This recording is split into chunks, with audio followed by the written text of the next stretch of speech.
Hello guys, good morning, welcome back to our channel Pinki dot Tanmoy. তো চলে এসেছি নতুন একটা ব্লগ নিয়ে। তো আজকে হচ্ছে সানডে, আর আজকের ব্লগটা আমি এখন থেকে স্টার্ট করছি। এখন বাজে 10টা। ঘুম থেকে উঠে স্নান দান করে ফ্রেশ হয়ে বিছানা তো সব পাল্টালাম, ঘরটার একটু গুছলাম। এখন দিদি রান্না করছে, তন্ময় ওকে সব কিছু গুছিয়ে দিয়েছে। আজকে রান্না হচ্ছে মাছের ঝোল। আর কি হচ্ছে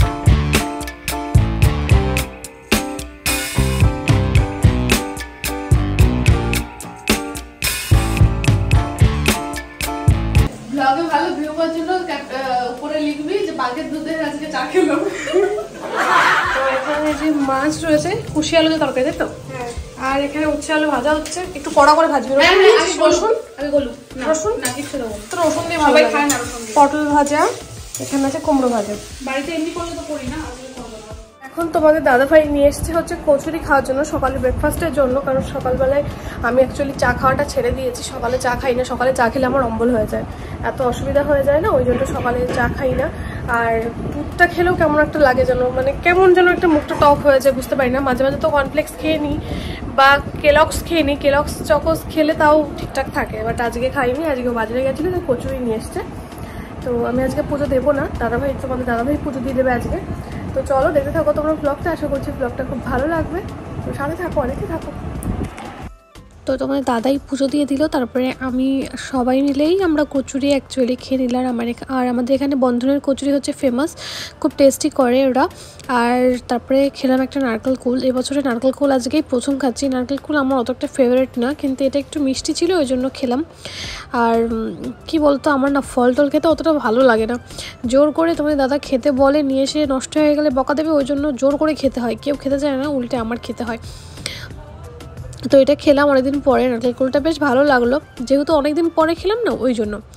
তো তারপরে দেখো এখানে একটা ইনডোর প্ল্যান্ট লাগিয়েছি, বেসিনের পাশে রেখেছি, কত সুন্দর লাগছে না দেখতে। আর নিচে এই দুটো গাছ ছিল, এই দুটো গাছ একটু জল দিলাম। তো এখানে দেখতে পাচ্ছ তোমরা নিচে এরকম দাগ হয়ে গেছে, পোড়া দাগ। তো একদিন ভীষণ বড় একটা দুর্ঘটনা ঘটে গেছিলো তোমাদের দাদার সাথে, ঘুরতে ঘুরতে বেঁচে গেছে, সেটা তোমাদের সাথে একদিন শেয়ার করব। তো এটা হচ্ছে বিকালবেলার ভিডিও। দিদি বানাচ্ছিল চা, দুধ চা। তো এখানে মোরক্কো আর বিস্কুট নিয়ে ডেকোরেট করেছে। আর এখানে আমার এখন খেতে হবে বেদানা। এই বেদানাটা কেউ খাবে না, তো তোমার দাদাভাই আমাকে ছাড়িয়ে দিয়েছে, বলছে তুমি খাও, কারণ ওটাতে রক্ত হয়। আর এই ফলগুলো আমারই খেতে হয়। আমি তোমাদের সকালে বললাম না, ওই বেদানাটা বেশি একটা টেস্টি না, বুঝেছো তো? একদম মানে কেমন পানসে পানসে, ওর নিজেরই রক্ত নেই, আমার শরীরে কি রক্ত হবে? তো সেটাই বলাবলি করছিলাম। আর এখানে দেখো চাটা স্লো মোশনে নিয়েছি, কেমন একটা যেন আপ ডাউন করছে লাইটটা, যাই না কেন। দেন চাটা খাওয়ার পরে রাত্রিবেলা ডিনারের সময় তোমাদের দাদাভাইয়ের খেতে ইচ্ছা করছে ফ্রেঞ্চ ফ্রাই। তো ফ্রেঞ্চ ফ্রাই ছিল, তো সবাই মিলে একটু খেলাম। দেন ও একটু কাজ করছিল, ফোনে কথা বলছিল, তাহলে একটু এইখান দিয়ে গুছিয়েছি, তো একটু দেখাই। অ্যাকচুয়ালি তোমার দাদাভাই গুছিয়েছে সুন্দর করে ওর বই খাতাগুলো। আর এটা যেহেতু সব কিছু রাখা থাকে, এক্সট্রা জিনিসগুলো না এই ঘরটাতে, তো এলোমেলো হয়ে যায়, এই জন্য এগুলোকে একটু গুছিয়ে রাখলাম। তো বলছিল একটা ছবি তোলো, তো আমি ভিডিও করছিও জানি না। দিদি এখানে কথা বলছিল মা আর বাবার সাথে কনফারেন্সে বোধহয়। তো আমার আর কথা বলা হয়নি তখন। আমি এখানে দেখছিলাম যে আর কালকে কি করব। এগুলো গোছানো হয়ে গেছে। ওই যেটা হচ্ছে ইনভার্টারের নিচে একটা র্যাকের ওইখানে অন্য কিছু চেঞ্জ করব, ওখানে সব নোংরাগুলো এক জায়গায় রেখেছি। দিদির ঘরটাও কালকে একটু গোছাবে দিদি, আর আমি একটু হেল্প করে দেবো। এই ছাদ থেকে জামা আজকে তোলা হয়নি, আর বলিসও নি, মনেও নেই। এদিকে চলে আয়, আমরা যাচ্ছি। আয় না রে, ভয় লাগবে, শুচ্ছিস না তখন? নয় আয় তাড়াতাড়ি, একটুখানি দাঁড়াই ছাদে, কারণ কি অনেক ঠান্ডা হাওয়া।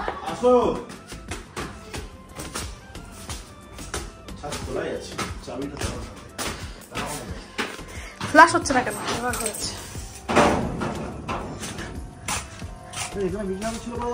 হ্যাঁ কি বাবা, কি বলছো তুমি? না তো, কোথায় গেল? কি বাবা, তার মানে সেই ভূতের কথা কি সত্যি নাকি গো? তুমি নিয়ে পেতেছো? মাক্কারে মিনিনি, আর ছাদেই আসেনি। হ্যাঁ, তো নিয়ে গেছে। বাবু আমাদের এই বাড়িতে কি কি হয় একটু বলো ভিডিওতে, হালকা ফুলকা। কিছু হয় এখন তুমি এত ভীতু কেন? আচ্ছা তোলো। আমার বড় ভয় পাচ্ছে এই বাড়ির কথা বলতে, ছাদে এসে বলছে নিচে গিয়ে বলবো, দেখেছো ভয় পাচ্ছে। গাইস তোমরা অনেক কিছুই জানো না, আমরা জানাই না, বলি না, তাই না তন্ময়? আমি একদম শর্টে বলছি, এই বাড়িটাতে প্যারানর্মাল অ্যাক্টিভিটি হয়। না না না, রাখতে হবে না, রাত্রে ছাদে রাখতে নেই। এই এত ভিজে গেছে কেন এখানে জলগুলো পড়ে? এখান দিয়ে ওভারফ্লো হয় নাকি গো বাবা? এসি থেকে এরকম গরম হাওয়া বেরোয় নাকি বাবা? বুঝি না ভাই। দেখো কত দায়িত্ববান রাত 12টার সময় জামা কাপড় তুলে দিচ্ছে। হেদি তোর মেয়ে না সবাইকে বলতে বারণ করছে, আমাদের বাড়ির প্যারানর্মাল অ্যাক্টিভিটির কথা বলছে, সবাইকে সবকিছু বলতে নেই। বলতে নেই, সবাই ভয় পেয়ে যাবে তাহলে। আর ও ভয় পাচ্ছে, আমি মনে করেছি বলছে এখনই বলতে হবে এইসব কথা, এখনই বলতে হবে এইসব কথা। ছাদে দেখেছিস কি সুন্দর ঠান্ডা। সারা রাত আমাদের এত অসুবিধা হয়, এই রাস্তা দিয়ে সারা রাত লরি যাবে আর সেই ইট ফেলবে, বালি ফেলবে, এইসব রাস্তা দিয়ে ফেলে আর সেগুলোকে তুলে তুলে নিয়ে যায়। ওই দেখো ওখানে ইট ফেলেছে, এইগুলো সারা রাত ভরে নেবে। ওখানে দেখো বালি আছে, সব নেবে। কি হয়েছে জানি, আমি দাঁড়িয়েছিলাম কেবলই। গরমকালে আরো বেশি হয়। হ্যাঁ তো নিচে যে কথা বলছি, হ্যাঁ একটুখানি ছাদে হাওয়া খেয়ে নিই। কিন্তু তোমার সাথে ঠিক করে কথাই বলতে পারিনি, কারণ এতটাই কাজ করেছি আজকে। কাজ বলতে ঘরের যেগুলো গোছানো তোমাদের দেখালাম সেগুলোই, আর সকালবেলায় ওগুলো করার পরে দুপুরবেলা একটু রেস্ট নিয়েছিলাম। আর এতটা গরম পড়ে গেছে না এখন, মানে বলার মতন না। আমার তো ভীষণই ঘামাচি হয়ে গেছে, গা হাত পা চুলকাচ্ছে, করতে পারি না। এতটা সেন্সিটিভ স্কিন না আমার, আমার গালগুলো দেখতে বুঝতে পারবে হয়তো। দেখো গরমকাল স্টার্ট আর আমার এগুলো স্টার্ট। এই দেখো বুক দিয়েও স্টার্ট, মানে এই যে ঘামাচি এই যে দেখছো এরকম পুরো হাতে বডিতে এগুলো হয়ে গেছে আমার। যেহেতু রোদের মধ্যে গেছিলাম, কালকের আগের দিন একটু বেরিয়েছিলাম, তো এখনই বেরোবো। গরমকালে এরকম অবস্থা হয়েছে, এই জন্য গরমকালে রাত্রিবেলা ছাড়া বেরোলেই আমার সিচুয়েশনটা ভীষণই খারাপ হয়ে যায়। একটা জামা হয়তো আমি হার্ডলি 4-5 দিন পরিনি, সেটা আলনার ওপর ছিল, সেটা পরেছি, দেন স্টার্ট হয়ে গেছে আমার চুলকানো। আর এই অ্যালার্জিটা যে কতটা মানে বিরক্তিকর, এটা যার আছে সে ছাড়া কেউ আর বুঝবে না। তো রাত্রিবেলা খাওয়ার মতন খিদেটুকুও নেই, কারণ ফ্রেঞ্চ ফ্রাই খাওয়ার পরে না একদমই খিদে পাইনি। আর আমি 2টো বেদানা একা খেয়ে নিয়েছি, মানে ছাড়ানো হয়েছিল বেশি একটা, ওটাতে কিছুটা সাদা ছিল কিছুটা লাল ছিল, পানসে টাইপের ছিল। তো দিদিও একদম ফল খেতে চায় না, তোমার দাদাভাই একটুই আমাকে ঠুসতে হলো, ওরা কেউ খাবে না, থাকলে আবার নষ্ট হয়ে যাবে। বাড়িতে শুধুমাত্র পেয়ারাটা থাকলেই সবাই মিলে খায়, আর তাছাড়া কোনো কিছু থাকলেই কেউ খায় না। হয় আমাকে খেতে হয়, নয়তো দিদিকে খেতে হয় জোর করে। তন্ময় মাঝে মাঝে ওই কলাটা আনলেই শুধু খায়, আর পেয়ারাটা আনলে। কিছু রান্না করিনি, সানডে ছিল। বিকালবেলায় তোমার দাদা হচ্ছে করকনাথ মুরগি নিয়ে আসা হয়েছে, তো ওই মুরগিটা রান্না করা হয়নি, কারণ একদমই কারোর খেতে পাইনি। কালকে রান্না করবো ভেবেছি, কারণ আজকে আর একদমই খেতে ইচ্ছে করছে না। অনেকটা জল খেলাম, আর গরমকালে না মানে চেপে কখন খাওয়া উচিত না, পেট ভর্তি করে জল খেয়ে ঘুমিয়ে পড়ো। ব্যাস ফ্যানের হাওয়াটা না গায়ে লাগছে না, এমন মনে হচ্ছে, এত গরম লাগছে। তো তোমাদের সাথে আমি ভ্লগ চেষ্টা করছি যতটা পারছি শেয়ার করার। 4 দিনের বাকি রয়েছে গাইজ, আমি জানি। তো সেটা আমি খুব তাড়াতাড়ি এডিট করবো। আমি একটা পেন ড্রাইভের মধ্যে রেখেছি, সো আর ডিলিট হওয়ার তো কোনো ভয় নেই, সবই রয়েছে। তো এরপর ভেবেছি তোমার সাথে একটু নতুন নতুন ধরনের ভিডিও শেয়ার করব, চ্যালেঞ্জ ভিডিও কিংবা প্র্যাঙ্ক ভিডিও এরকম টাইপের, তোমাদের খুব ভালো লাগবে। আর কিছু কথা বলতে চাই তোমাদের সাথে, যেহেতু লোকদের কাছ থেকেই নিজেদের যাদেরকে আমরা চিনি তাদের বলা কিছু কথা শুনতে পারছি।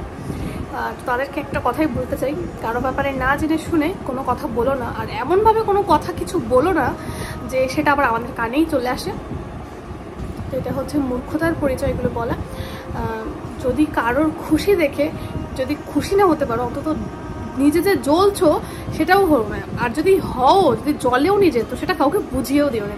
তো তোমাদেরকে নিয়ে, তোমাদের হয়তো খুব টাইম আছে, ফ্রি টাইম আছে এগুলো নিয়ে ডিসকাস করার, কিন্তু বিশ্বাস করো আমাদের এইসব নিয়ে ভাবার বিন্দুমাত্র টাইম নেই।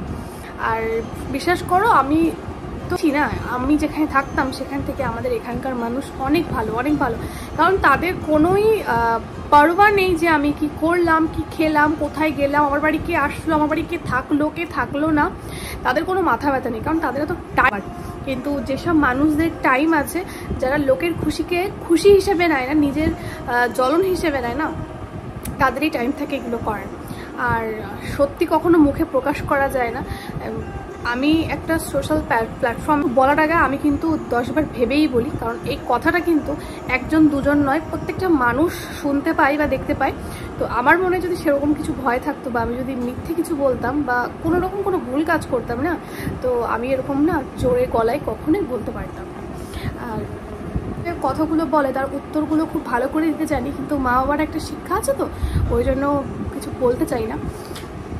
যাই হোক না কেন, যাদেরকে বললাম তারা বুঝতেই পেরেছে আই থিঙ্ক, কারণ আমি দেখেছি যে কিছু মানুষ আমাকে পছন্দ করে না, কিন্তু এত মানে কনফিউজড হয়ে যায় না, যে অ্যাকাউন্ট যখন স্টক করে না কেউ কারোর, তো হঠাৎ করে না কখনো কখনো রিয়েল প্রোফাইল দিয়েও চেক করে ফেলে। তো ফলো তো করছে না, রিয়েল প্রোফাইল দিয়ে যখন আমার স্টোরি ভিউ করছে, তখন সাথে ভাবা উচিত যে যে স্টোরি দেয় সে স্টোরি ভিউ কে কে করছে সেটাও সিন করে।